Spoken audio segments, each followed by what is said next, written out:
اللهم صل على محمد وآل محمد وعجل فرجهم.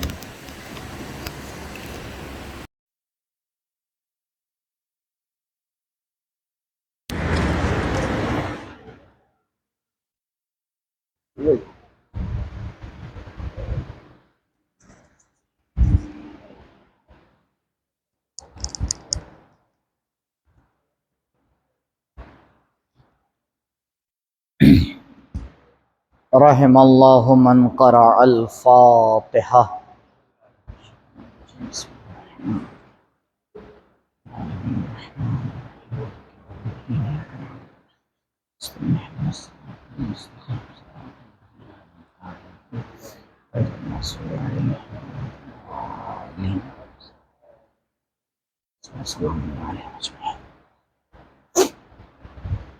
اعوذ باللہ من الشیطان الرجیم. بسم اللہ الرحمن الرحیم. الحمد للہ رب العالمین بارئ الخلائق اجمعین باعث الانبیاء والمرسلین والصلاة والسلام علی طہ و یاسین حبیب الہ العالمین شفیع المذنبین ابی القاسم المصطفى محمد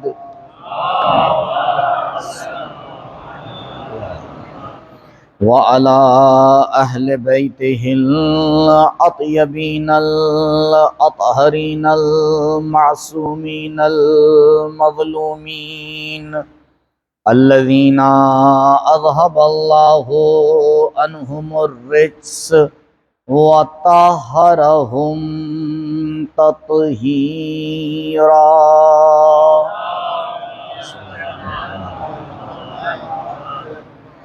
ولا سيما على الحجة الثاني عشر بقية الله المنتظر ولعنة الله على أعدائهم وقتلتهم ومنكري فضائلهم أجمعين من الآن إلى لقاء يوم الدين. أما بعد فقد قال الله الحكيم في بيانه الكريم وهو أصدق القائلين وقوله الحق.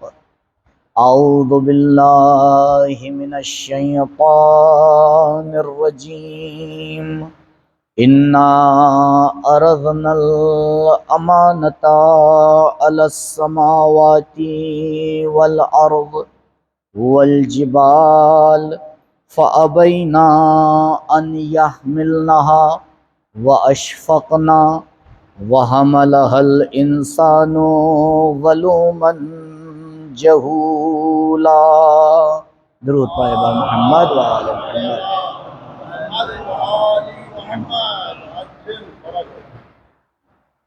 سورہ مبارکہ احزاب کی آیت نمبر 72 کی تلاوت کا شرف حاصل ہوا. اس سے پہلے کہ اس آیت کے ذیل میں کچھ معروضات آپ کی خدمت میں پیش ہوں، ایک مرتبہ سورہ الحمد اور 3 مرتبہ سورہ اخلاص کی تلاوت فرما کر مرحومہ کنیز صغریٰ بنت غلام پنجتن اور مرحوم غلام پنجتن کی روح کو ایصال فرما دیں.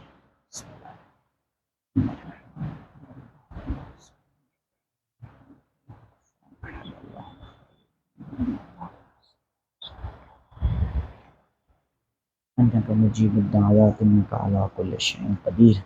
ایک مرتبہ درود پڑھیں بر محمد و آل محمد و آل محمد۔ خلاق کائنات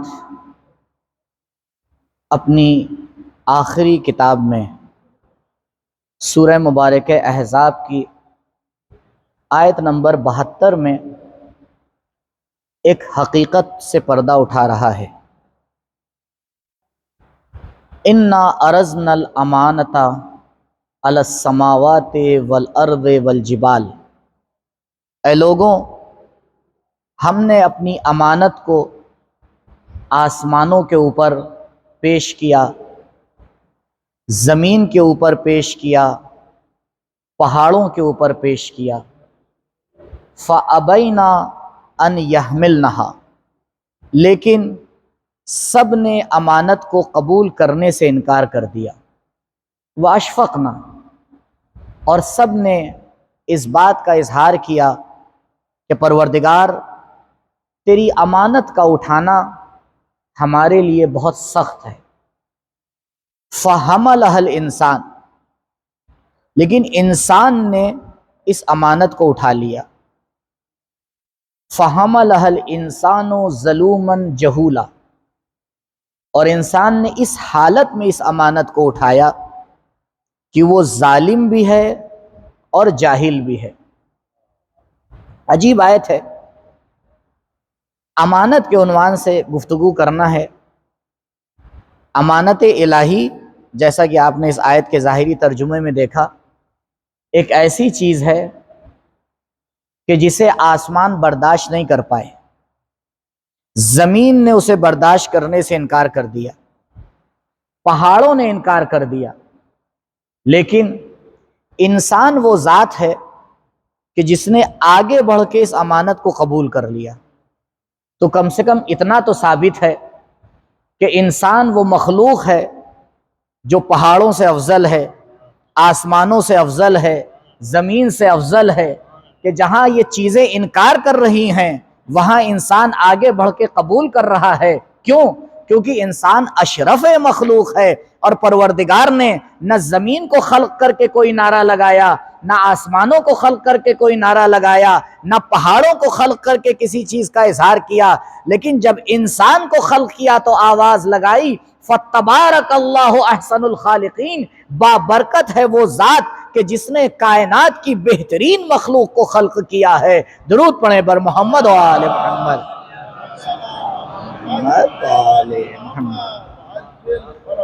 اگر فرصت رہی تو انشاءاللہ اس کی طرف اشارہ کروں گا کہ یہ امانت ہے کیا، لیکن اس سے پہلے کہ یہ سمجھ میں آئے کہ یہ کون سی امانت ہے، خود امانت کسے کہتے ہیں، اس پر گفتگو ہونا بہت ضروری ہے۔ امانت اور امانت داری اور امین ہونا ایک ایسی صفت ہے عزیزوں کہ پروردگار نے اشرف مخلوق خاتم الانبیاء محمد مصطفیٰ صلی اللہ علیہ وآلہ وسلم کی تمام صفات کو اس صفت میں لا کے اکٹھا کر دیا ہے۔ نبی فرماتے ہیں کہ پروردگار نے مجھے 2 صفتوں کے ساتھ مبعوث کیا ہے، ایک ہے امانت داری اور دوسرا ہے سچ بولنا۔ اور اگر غور فرمائیں تو سچ بولنا بھی امانت داری کا ہی ایک حصہ ہے، کیونکہ انسان جب گفتگو میں امین ہوتا ہے تو سچ کا کہلاتا ہے، یعنی سچا انسان وہ ہے جو گفتگو میں امانت داری سے کام لے۔ تو تمام صفات کا مجموعہ اگر کسی ایک صفت میں ہمیں نظر آتا ہے تو وہ صفت ہے امانت داری۔ اسی لیے آپ دیکھیں، یہ بات روشن ہے کہ ہمارا نبی تمام انبیاء سے اشرف ہے، ہمارے نبی میں تمام وہ صفات ایک ساتھ موجود ہیں جو انبیاء میں الگ الگ موجود تھیں۔ تو اگر ہمیں کائنات میں کوئی ایسا نبی ملے کہ جو گہوارے میں گفتگو کر رہا ہو تو ہمیں اس بات کا یقین ہونا چاہیے کہ یہ صفت ہمارے نبی میں بھی ہے، ظاہر نہ ہو وہ الگ بات ہے، کیونکہ آپ جانتے ہیں شجاع اس انسان کو نہیں کہتے کہ جس کی شجاعت جنگ میں ظاہر ہو،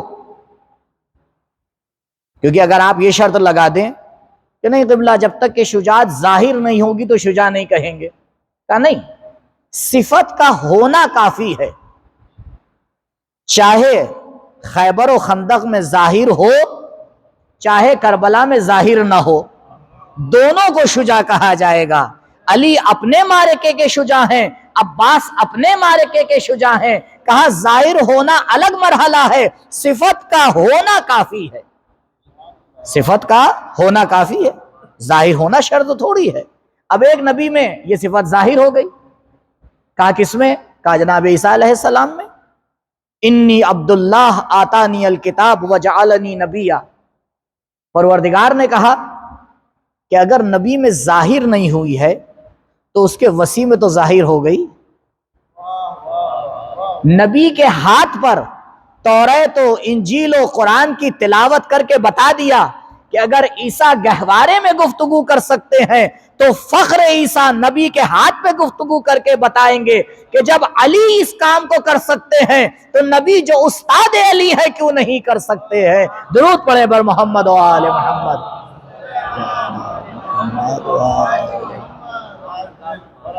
تو یہ صفت ہے نبی میں، لیکن ایک سوال ہے کہ جب یہ صفت موجود تھی اور نبی اس سے پہلے کی دنیا میں تشریف لائیں، نبی تھے، تو کیوں پروردگار نے 40 سال تک صبر کروایا ہے؟ کیا 40 سال میں لوگ کافر اس دنیا سے نہیں گئے؟ کیا 40 سال میں لوگ مشرک اس دنیا سے نہیں گئے ہے؟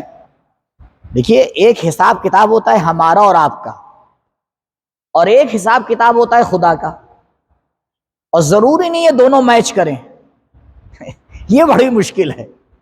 انسان اپنا حساب لگاتا ہے کہ اس ٹائم باہر نکلیں گے، اس ٹائم یہ کام کریں گے، پروردگار اپنا حساب لگاتا ہے، بارش بھیج دیتا ہے۔ تو دیکھیے عزیزو، کمال انسانیت یہ ہے کہ جب خدائی حساب سے ہمارا حساب ٹکرائے تو اس کے حساب پر ایمان لے آئیں، اپنے حساب کو پیچھے رکھ دیں، اسے کہتے ہیں عقل مندی۔ عقل مندی کی سب سے بڑی نشانی یہ ہے کہ دیکھو، خدا کے آگے چوچرا نہ کرنا۔ ٹھیک ہے، تم اپنے علاقے کے بہت بڑے دادا ہوگے، تم اپنی یونیورسٹی کے بہت بڑے پروفیسر ہوگے، تم اپنے بازار کے بہت بڑے تاجر ہوگے، تم اپنے علاقے کے بہت بڑے انسپیکٹر ہوگے، لیکن یہ ساری صفات ایک اشارے کے آگے جھک جاتی ہیں۔ تو پروردگار نے ایک الگ ارادہ کیا کہ نہیں، 40 سال تک کے یا رسول اللہ، آپ رسول ہیں، نبی ہیں، آپ تو تب نبی تھے جب آدم کا پتلا بنایا جا رہا تھا، آپ تو تب نبی تھے جب جبریل کو سکھایا جا رہا تھا، لیکن اس دنیا میں 40 سال کیوں صبر کروایا؟ شاید اس کی ایک وجہ یہ ہو کہ یا رسول اللہ، آپ جس دین کو لے کے جا رہے ہیں وہ آخری دین ہے، اب اس کے بعد کوئی دین نہیں آنے والا، لہذا پہلے دنیا کو آپ کی امانت داری کی گواہی دلواؤں گا، پہلے کفار مکہ کی زبان پر آپ کو امین کہلواؤں گا، تاکہ جب آپ پیغام دین پیش کریں تو کسی میں انکار کرنے کی جرأت نہ ہو، کیونکہ جب امین کوئی بات پیش کرتا ہے تو اب ہر عقل مند کے لیے ضروری ہے کہ اس کی بات کے اوپر لبیک کہے۔ کہا یا رسول اللہ، پہلے آپ امین کہلوائے جائیں گے، بعد میں رسول کہلوائے جائیں گے۔ درود پڑھے بر محمد و آل محمد۔ تو یہ امانت بہت اہم صفت ہے۔ اب رسول کے بعد مولا کائنات کی باری آتی ہے۔ آپ جائیں مفاتی میں تقریباً 6 زیارتیں مولا کائنات کی آپ کو ملیں گی، عمومی زیارتیں، خصوصی زیارتیں تو ہر وقت کی الگ الگ ہیں، مثلا 13 رجب کی زیارت، 27 رجب کی زیارت، وہ الگ مرحلہ ہے۔ عمومی زیارتیں 6 عدد آپ کو مفاتی میں ملیں گی، جس میں چوتھی زیارت زیارت جامعہ، اور وہ زیارت جامعہ ہے زیارت امین اللہ۔ اس لیے زیارت امین اللہ زیارت جامعہ ہے کہ آپ ہر معصوم کے لیے اسے پڑھ سکتے ہیں۔ اب اس کا عنوان کیا ہے؟ السلام علیک یا امین اللہ فی ارضہ، یعنی رسول کو صفت امانت سے آ کے پہچانوایا گیا، وصی رسول کو صفت امانت سے آ کے پہچانوایا جا رہا ہے۔ ابھی چند دنوں کے بعد اربعین آنے والا ہے، آپ زیارت اربعین پڑھیے۔ زیارت اربعین میں سید الشہداء کو لفظ امین سے پہچانوایا جا رہا ہے۔ السلام علیک یا امین اللہ وابن امینہ، سلام ہو آپ کے اوپر جو آپ اللہ کے امین ہیں اور اس کے فرزند ہیں جو اللہ کا امین تھا۔ تو آپ نے دیکھا، یہ میں نے اشارہ صرف اس لیے کیا کہ پتہ چلے کہ یہ صفت ہر جگہ نظر آ رہی ہے، چاہے وہ اللہ کا رسول ہو، چاہے وہ اللہ کا نبی ہو، چاہے وہ ابا عبداللہ ہو، ہر جگہ یہ صفت امانت نظر آ رہی ہے۔ کیوں؟ کیونکہ ایک اہم صفت ہے۔ اب اس صفت کے ساتھ جو ایک دوسری صفت ہے وہ ہے صفت مالکیت۔ انسان یہ سمجھتا ہے، ایسا ہے نہیں، یہ سمجھتا ہے کہ وہ کچھ چیزوں کا مالک ہے، کچھ چیزوں کا کیا ہے؟ مالک ہے۔ عزیزوں، اگر ایک ایک چیز سے آ کے میں شروع کروں، ایک نعمت سے، مثال کے طور پر دیکھنے کی نعمت، اگر غور فرمائے تو انسان اس کا مالک نہیں ہے، کیونکہ اگر مالک ہوتا تو اپنے اختیار سے چشمہ لگاتا، اپنے اختیار سے چشمہ اتارتا۔ قبلہ تمہارا کوئی اختیار نہیں ہے، یہ تو ہم ہیں جو ہم نے تمہیں یہ نعمت دے رکھی ہے۔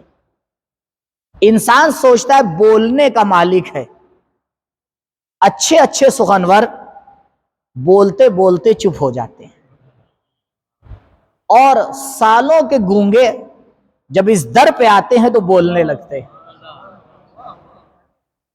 کہا بولنا نہیں، تم اس کے مالک ہو ہی نہیں۔ میں بارہ اس جملے کو کہتا ہوں، وہ انسان جو نہ اپنے آنے کا مالک نہ اپنے جانے کا مالک ہے، دو مجبوریوں کے درمیان زندگی کر رہا ہے اور اپنے آپ کو مالک سمجھتا ہے۔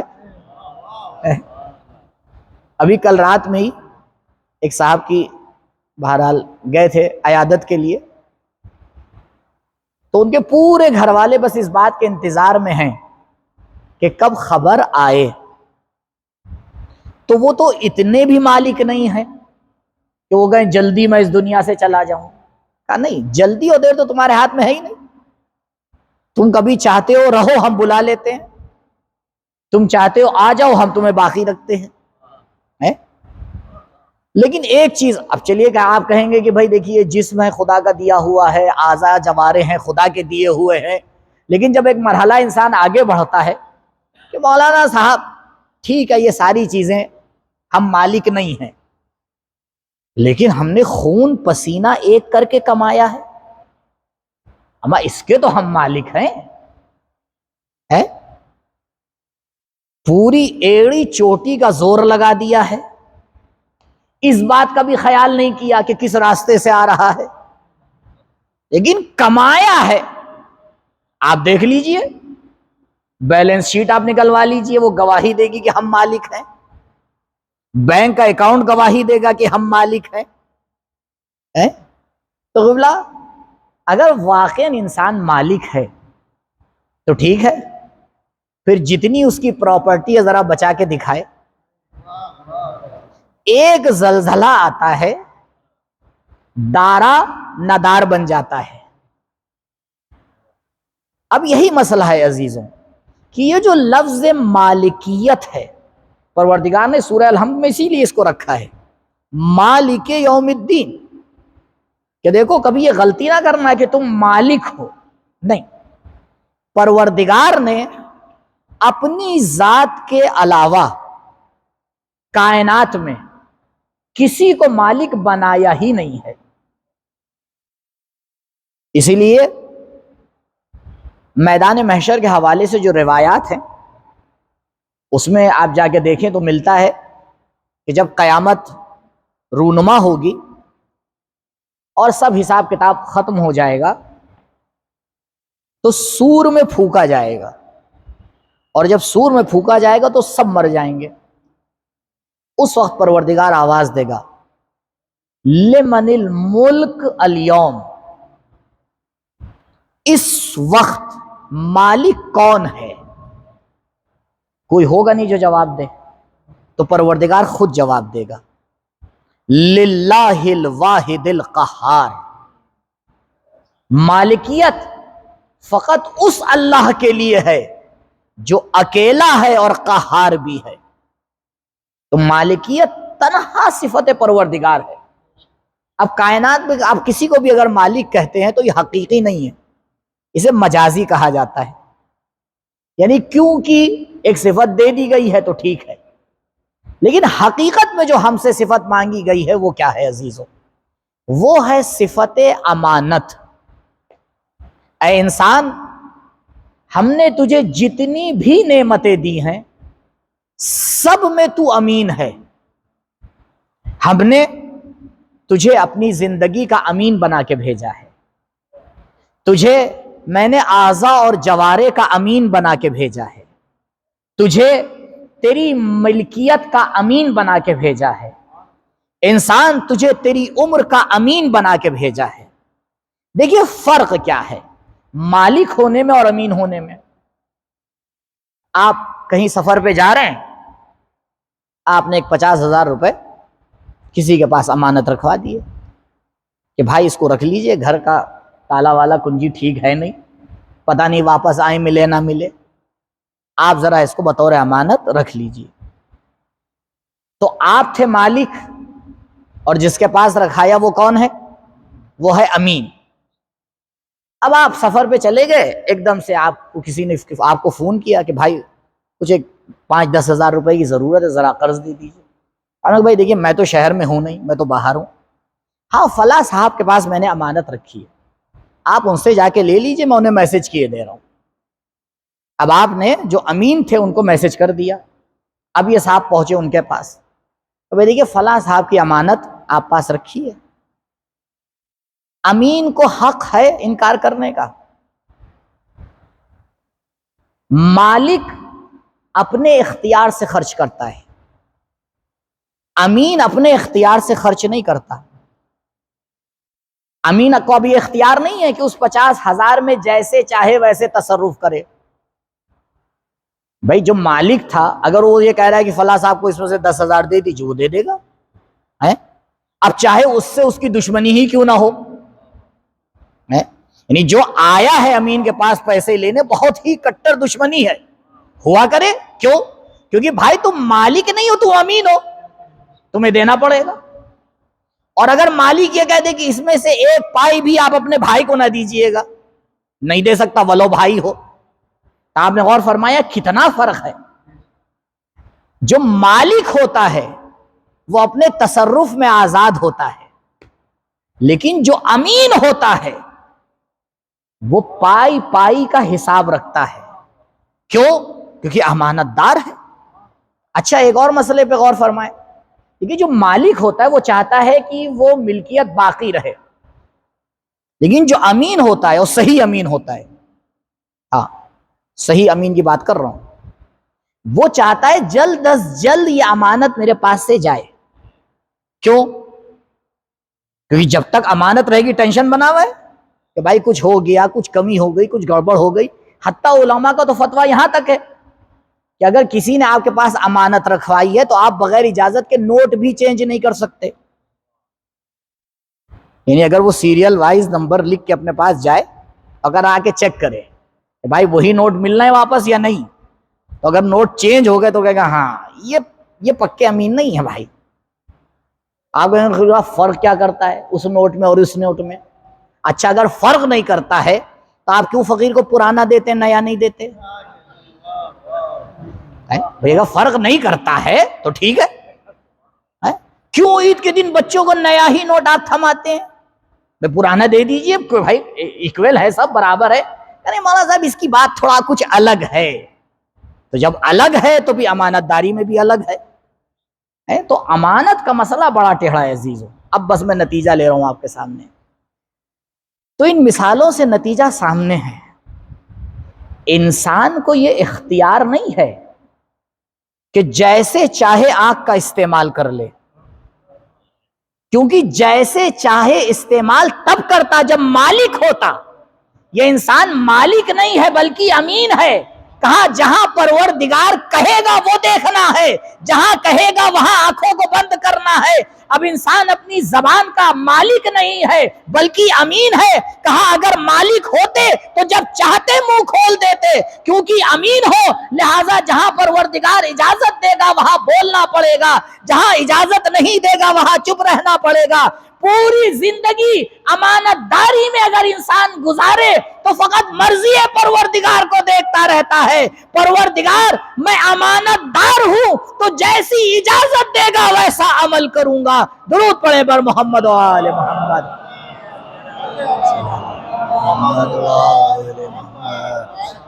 اب آپ غور فرمائیں کتنا فرق آ جاتا ہے دو زندگیوں میں۔ ایک اس انسان کی زندگی کہ جو اپنے آپ کو مالک سمجھ کے زندگی بسر کر رہا ہے، اور ایک اس انسان کی زندگی جو اپنے آپ کو امین سمجھ کے زندگی بسر کر رہا ہے، جو اپنے آپ کو مالک سمجھتا ہے، جو چاہتا ہے کرتا رہتا ہے، جو اپنے آپ کو امین سمجھتا ہے وہ مرضی پروردگار کا انتظار کرتا ہے۔ آیت آواز دیتی ہے ما تشاءون الا ان یشاء اللہ، یہ تو مرضی پروردگار کے علاوہ کچھ کرتے ہی نہیں ہے، کیونکہ یہ حقیقی امانت دار ہیں۔ درود پڑھیں بر محمد و آل محمد۔ محمد و آل محمد یا علی اللہم صلی علی محمد و آل محمد۔ ان ہستیوں کی امانت داری کتنی اہم ہے عزیزوں، کیوں؟ کیونکہ انہی نے اتنی امانت کی پابندی کی کہ اب ان کی آنکھ عین اللہ کہلاتی ہے، اب ان کے ہاتھ ید اللہ کہلاتے ہیں، اب ان کا وجود نفس اللہ کہلاتا ہے۔ کہا کیوں اللہ کی طرف نسبت دیا جا رہا ہے؟ کہا اس لیے کیونکہ یہ امین اللہ ہیں، یہ اللہ کی امانتوں کی پاسبانی کرتے ہیں، لہٰذا اگر ان کا عمل دیکھنا تو ان کی طرف منسوب نہ کرنا، کیونکہ ما ینطق عن الہوی ان ہوا الا وحی یوحی، یہ تو کلام بھی بغیر ارادہ پروردگار کے نہیں کرتے ہیں۔ ان کی گفتگو، ان کی زندگی کا ہر عمل امانت داری کے اوپر ٹکا ہوا ہے۔ عزیزوں اگر انسان اس ایک کانسیپٹ کو اپنی زندگی میں کلیئر کر لے، بہت سی مشکلیں اس کے لیے آسان ہو جاتی ہیں۔ کیوں؟ کیونکہ اگر وہ فقیر کو کچھ دے گا تو اگر مالک اپنے آپ کو سمجھ کے دے گا تو 5 بار گنے گا،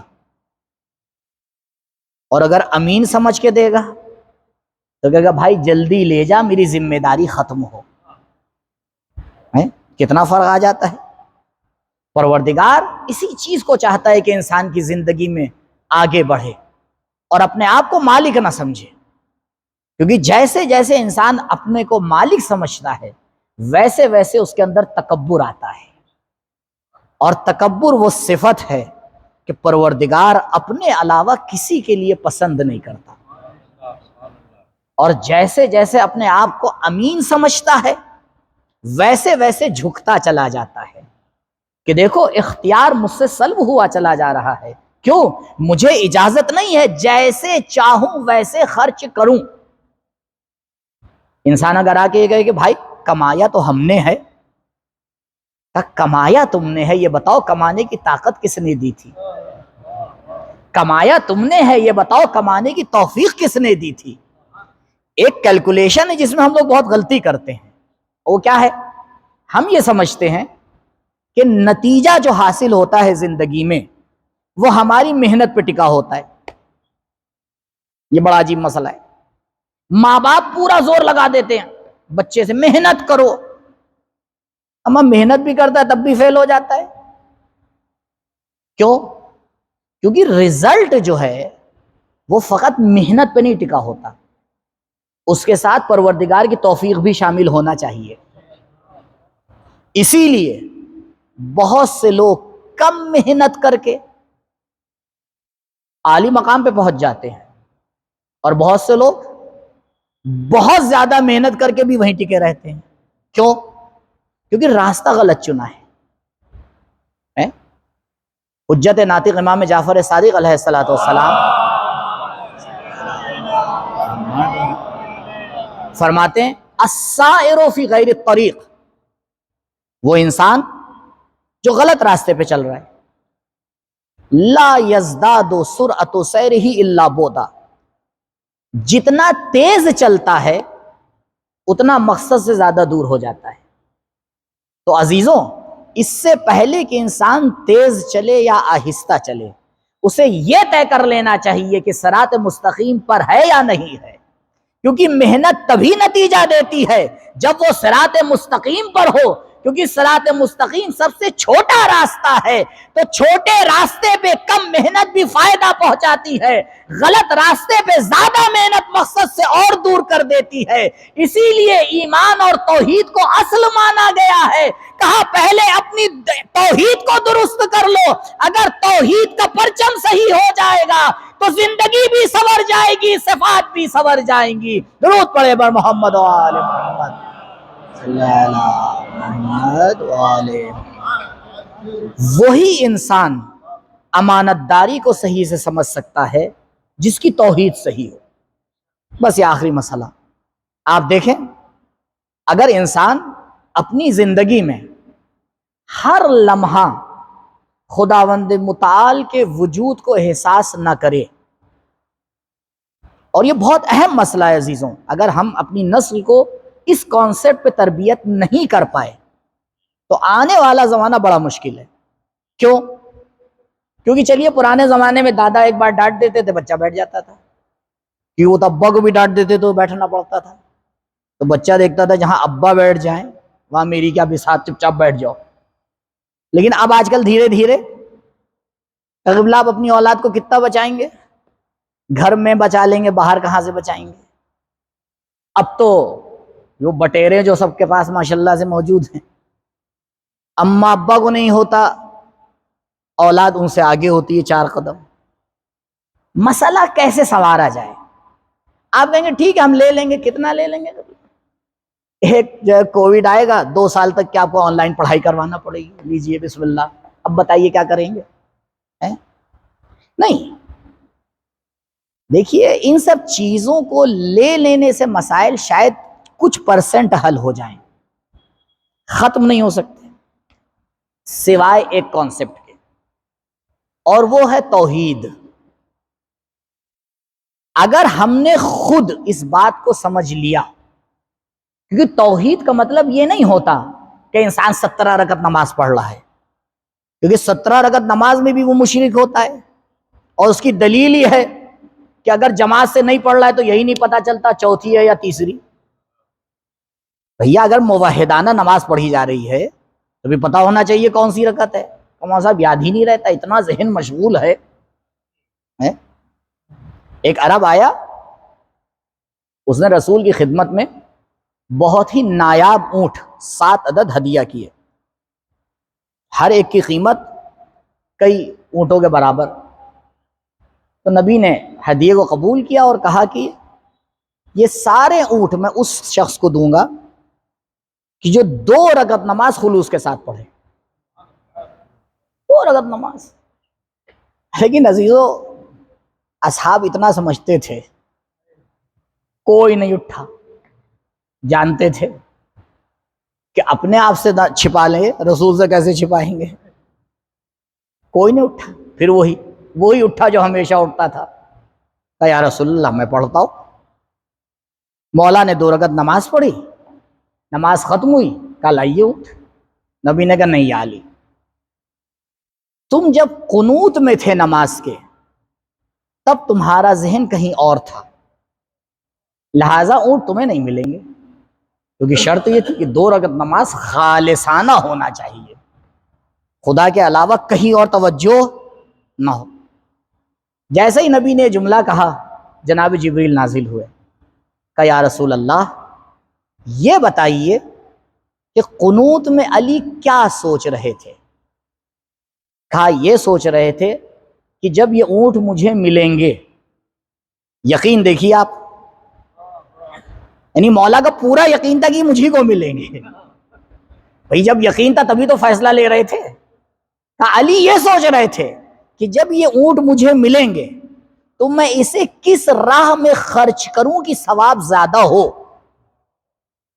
تو علی قنوت نماز میں بھی خدا ہی کے لیے سوچ رہے تھے.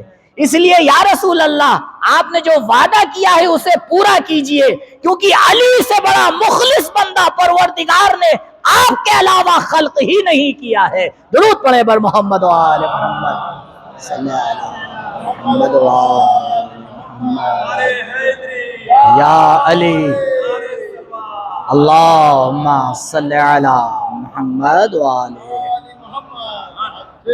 اب آپ کتنی بندشیں لگا لیں ہیں؟ آپ ہاتھ پیر پہ بندش لگا سکتے ہیں، ذہن پہ تو نہیں لگا سکتے.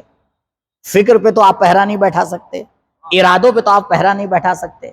تو عزیزو ضرورت اسی بات کی ہے کہ پہلے انسان خود اپنی تربیت توحیدی کرے. میں نے عرض کیا توحید کا مطلب یہ نہیں کہ 17 رکعت نماز پڑھ لی. توحید کا مطلب یہ ہے ایک جملے میں اینما تولو فثم وجہ اللہ. ہر وقت اس بات کا خیال رکھو کہ ایک پروردگار ہے جو تمہارے ہر عمل کو دیکھ رہا ہے. تم کیمرے کو دیکھ کے تو مسکرا دیتے ہو، کیوں؟ کیونکہ تمہاری سمجھ میں یہ آ جاتا ہے کوئی دیکھ رہا ہے. اگر ایک عام انسان دیکھتا ہے تو اپنے اعمال کو سنوارنا شروع کر دیتے ہو، اپنے لباس کو سدھارنا شروع کر دیتے ہو، اپنی زبان کو روکنا شروع کر دیتے ہو. تو کیا پروردگار ایک عام انسان کی بھی حیثیت نہیں رکھتا ہے؟ اگر خدا کو حاضر سمجھ لو گے، امانت دار بھی بن جاؤ گے، موحد بھی بن جاؤ گے. درود پڑھے بر محمد و آل محمد صلی علی محمد و آل محمد.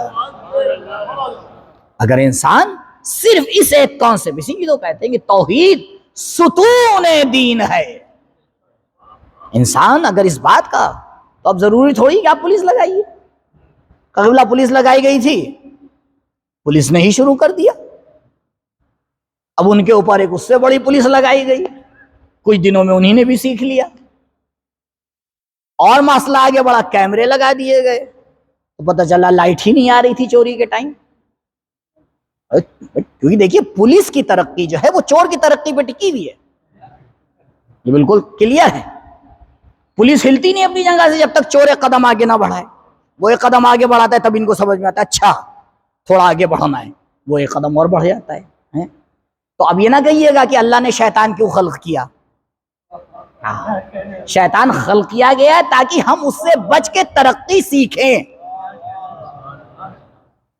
شیطان بھی رحمت پروردگار کا ایک جلوہ ہے، کیونکہ پروردگار خوبصورت کے علاوہ خلق کرتا ہی نہیں. اب ہم ہار جاتے ہیں تو ہمیں برا لگتا ہے، جو جیت جاتے ہیں اسے اپنا غلام بنا لیتے ہیں.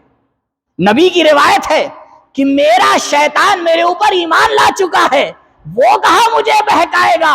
اور مومن بھی ایسا ہی ہے، اگر تھوڑا سا کام کرتا ہے تو اس کا شیطان بھی اس پر ایمان لے آتا ہے. کہا دیکھو پروردگار نے تمہیں اتنی بڑی امانت دی ہے، اگر امانت دار بن جاؤ گے تو کائنات کا اختیار تمہارے ہاتھ میں دے دیں گے. درود پڑھے بر محمد و آل محمد صلی اللہ محمد و آل. جب انسان امانت دار ہوتا ہے تو پھر دے کے خوش ہوتا ہے. اس کے چہرے پہ یہ نہیں ہوتا کہ ارے بھائی اتنا دے دیا، چلو دے تو دیا، 20% نکالا ہے لیکن چلو دیکھا جائے گا کیا ہوتا ہے. اب آپ امانت داری کا ایک جلوہ دیکھیں کربلا میں. روایت ہے، مقتل واضح الفاظ میں لکھ رہا ہے کہ جیسے جیسے عصر کا وقت نزدیک ہوتا جا رہا تھا، سید الشہداء کا چہرہ کھلتا جا رہا تھا. یہ عجیب مسئلہ ہے عزیزوں، یہ عام عقل اس کو نہیں سمجھ سکتی. شہادتوں کی تعداد بڑھ رہی ہے، مصیبتوں کی تعداد بڑھ رہی ہے، لیکن حسین کا چہرہ کھلتا جا رہا ہے. کیوں؟ کیونکہ حسین اپنے آپ کو مالک نہیں سمجھتا، حسین اپنے آپ کو امانت دار سمجھتا ہے. پروردگار تو نے جو امانتیں دی تھیں تیرا شکر کہ تو نے ایک ایک کر کے واپس لے لی۔ پروردگار اگر تیرے دین کو بچانے کے لیے حسین کو اپنی تمام امانتوں کو دینا پڑے، تو نے ہی دی تھی اور تو ہی واپس لے رہا ہے۔ ہاں آزادارو، اس لیے سید الشہداء نے اپنے اصحاب کو پیش کیا، اصحاب کے بعد بنی ہاشم کو پیش کیا، لیکن بنی ہاشم میں ایک جواد ایسا تھا کہ مقتل لکھتا ہے کہ حسین نے جب علی اکبر کو ودا کیا تو چند قدم پیچھے چلے، ایک مرتبہ جوان نے پلٹ کے دیکھا، آواز دی، بابا ارے آپ تو مجھے رخصت کر چکے ہیں۔ علماء فرماتے ہیں حسین نے ایک فقرہ کہا، بیٹا علی اکبر اگر تم باپ ہوتے تو تمہیں احساس ہوتا کہ ہر امانت کا دینا اتنا آسان نہیں ہوتا۔ ہاں آزادارو، مقتل میں جو بھی گیا واپس نہیں آیا، لیکن ہاں خداوند متعال نے علی اکبر کو واپس بھیجا۔ میں نے کافی لوگوں سے سوال کیا، ایک عالم دین فرماتے ہیں کہ اس کی وجہ یہ تھی کہ پروردگار یہ چاہتا تھا کہ حسین کی ڈھارس بندھی رہے، زینب کے دل کو سکون رہے۔ ارے علی اکبر اگر ایک مرتبہ میں جا کے واپس نہ آتے، زینب کس طرح سے برداشت کرتی، حسین کس طرح سے برداشت کرتے۔ ہاں آزادارو، ایک مرتبہ علی اکبر نے آواز دی، بابا ارے یہ ذرا میرے سینے پہ سنگینی کر رہی ہے، اگر ایک قطرہ پانی کا مل جاتا۔ سید الشہداء نے آواز دی، علی اکبر ارے لاؤ اپنی زبان میری زبان میں دے دو۔ ارے مولا آپ تو خود جانتے ہیں کہ آپ خود پیاسے ہیں، علی اکبر پیاسے ہیں، لیکن حسین دنیا کو بتانا چاہتے تھے کہ حسین کتنے پیاسے ہیں۔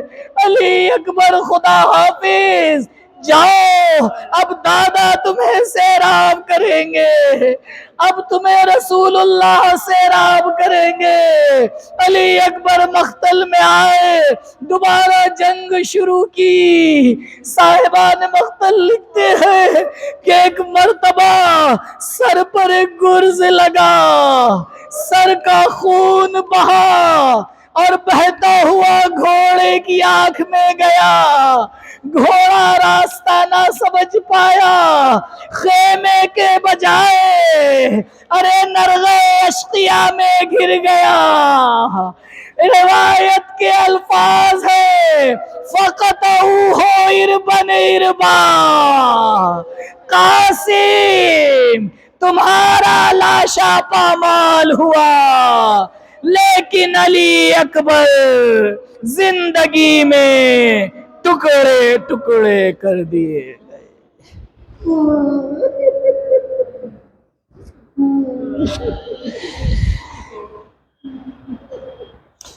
الا لعنت اللہ علی القوم الظالمین، سیعلم الذین ظلموا ای منقلب ینقلبون، انا للہ وانا الیہ راجعون، رضا بقضائہ وتسلیما لامرہ، لا معبود سواک یا غیاث المستغیثین۔ بار الہ امام کے ظہور میں تعجیل فرما، ہمارا نام امام کے اعوان و انصار میں شمار فرما، پرچم اسلام کو سر بلند فرما، پرچم کفر و نفاق کو سرنگوں فرما۔ میرے معبود تیری توحید کو ماننے والے اس دنیا میں جہاں جہاں بھی ہیں، ان کی جان، مال، عزت و آبرو کی محافظت فرما۔ جو بیمار ہیں ان کو شفاء عاجل و کامل عنایت فرما، جو مقروض ہیں غیب سے ان کا قرض عطا فرما، جو بے روزگار ہیں ان کے لیے روزگار کا انتظام فرما، جو بے اولاد ہیں ان کی گودیوں کو اولاد کی نعمت سے بھر دے، جو صاحب اولاد ہے پروردگار انہیں توفیق دے اپنی اولاد کی صحیح تربیت کر سکیں۔ پروردگار جن مرحومین کے ایصال ثواب کے لیے اس مجلس کا انعقاد کیا گیا ہے، جو یہاں پر حاضر ہیں، ان تمام کے مرحومین کو اہل بیت علیہم الصلاۃ والسلام کے خاص دسترخوان پر مہمان فرما۔ ان کے درجات کو بلند فرما، ان کے گناہوں کی مغفرت فرما۔ پروردگار علماء عالم کا سایہ ہمارے سروں پہ باقی رکھ، مملکت اسلامیہ کا تحفظ فرما۔ میرے معبود محبت اہل بیت، عزاداری سید الشہداء تا قیامت ہماری نسلوں میں باقی رکھ۔ پروردگار جب ہم اس دنیا سے جائیں، ایک ہاتھ میں قرآن، دوسرے میں دامن اہل بیت ہو۔ بار الہ ہماری پہلی اور آخری دعا تیری بارگاہ میں یہی ہے، امام کے ظہور میں تعجیل فرما، ہمارا نام ان کے اعوان و انصار میں شمار فرما۔ ربنا تقبل منا انکا انت السمیع العلیم۔ ایک مرتبہ سورہ حمد اور 3 مرتبہ سورہ اخلاص کی تلاوت فرما کر جملہ مومنین و مومنات، خصوصاً کنیز صغرا بنت غلام پنجتن اور مرحوم غلام پنجتن کی روح کو ایصال فرما دے۔ اللہم صلی اللہ علیہ وسلم۔ بسم اللہ الرحمن الرحیم۔